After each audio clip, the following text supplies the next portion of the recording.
ತುಂಬಾ ಖುಷಿ ಅನಿಸುತ್ತೆ. ಎಲ್ರು ನಮ್ಮೊಟ್ಟಿಗೆ ಇದ್ದಾರಲ್ಲ ಅಂತ ಹೇಳ್ಕೊಂಡು. ನಮ್ಮ ಆ ಕಡೆ ಯಾರು ಬರುವುದಿಲ್ಲ, ಅಲ್ಲಿಯ ಕೆಲಸದಲ್ಲಿರೋದು, ಹಾಗೆ ಅಲ್ಲಿನ ಬರ್ಲಿಕ್ಕೆ ಬಿಡುವುದಿಲ್ಲ ಅಲ್ಲಿ ನಮ್ಮ ಮನೆಗೆಲ್ಲ ಹಾಗೆ. ಇಲ್ಲಿ ಇಷ್ಟು ಜನ ಬಂದಿದ್ದು ನಿಮ್ಗೆ ಭರವಸೆ ಸಿಗ್ತಾ? ಅಕ್ಕನಿಗೆ ನ್ಯಾಯ ಸಿಗ್ತಾ? ನ್ಯಾಯ ಸಿಗುತ್ತೆ ಅಂತ ಭರವಸೆ ಸಿಗ್ತಾ? ಯಾರು ಏನೆಲ್ಲ ಹೇಳಿದ್ರು ಇಲ್ಲಿ ಬಂದಾಗ? ಹೇಗೆಲ್ಲ ಮಾತಾಡ್ಸಿದ್ರು? ಅಕ್ಕನಿಗೆ ನ್ಯಾಯ ಕೊಡಿಸ್ತೇವೆ, ಅಲ್ಲಿ ತನಕ ಬಿಡುವುದಿಲ್ಲ, ಹೋರಾಟ ಮಾಡ್ತಾನೆ ಇರ್ತೇವೆ ಅಂತ ಹೇಳಿ. ಏನ್ ಏನ್ ನೆನ್ಪಿಸ್ಕೋತೀಯ? ಅಕ್ಕನ ಬಗ್ಗೆ ಏನಾರ ಹೇಳೋದಿದ್ಯಾ? ಅವಳನ್ನು ಕಳ್ಕೊಂಡು ತುಂಬಾ ನೋವಲ್ಲಿದ್ದೇವೆ. ಅವಳು ಮರೀಲಿಕ್ಕೆ ಆಗುದಿಲ್ಲ. ಅವಳೊಟ್ಟಿಗೆ ಆಟ ಆಡಿದೆಲ್ಲ ನೆನಪು ಆಗ್ತಿದೆ. ತುಂಬಾ ಬೇಜಾರಾಗುತ್ತೆ. ಅವಳ ಫ್ರೆಂಡ್ ಅನ್ನೆಲ್ಲ ನೋಡುವಾಗ ತುಂಬಾ ಬೇಜಾರಾಗುತ್ತೆ. ಇವಳು ಸಹ ಹೇಗಿರ್ತೀವಿ ಹಿಂಗಿದ್ರಲ್ಲ ಅಂತ. ಮುಖ್ಯವಾಗಿ ಏನ್ ಹೇಳ್ತೀಯ? ಈಗ ನೀನು ಕೂಡ ಹೆಣ್ಣು, ಮತ್ತೆ ಇಲ್ಲೆಲ್ಲ ಹೆಣ್ಣು, ಇದೇ ತರ ಅನುಭವಿಸಿರ್ತಾರೆ, ಬೇರೆಯವರು ಕೂಡ ಈ ನೋವನ್ನ ಅನುಭವಿಸಿರ್ತಾರೆ.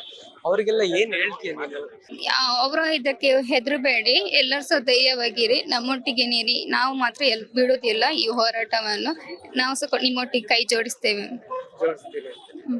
ಈಗ ಈ ಹೋರಾಟದಿಂದ ನ್ಯಾಯ ತಾತ್ವಿಕ ಅಂತ್ಯಕ್ಕೆ ಹೋಗುತ್ತೆ ಅನ್ನೋ ಭರವಸೆ ಅಂತೂ ಇದೆ ಅಲ್ವಾ?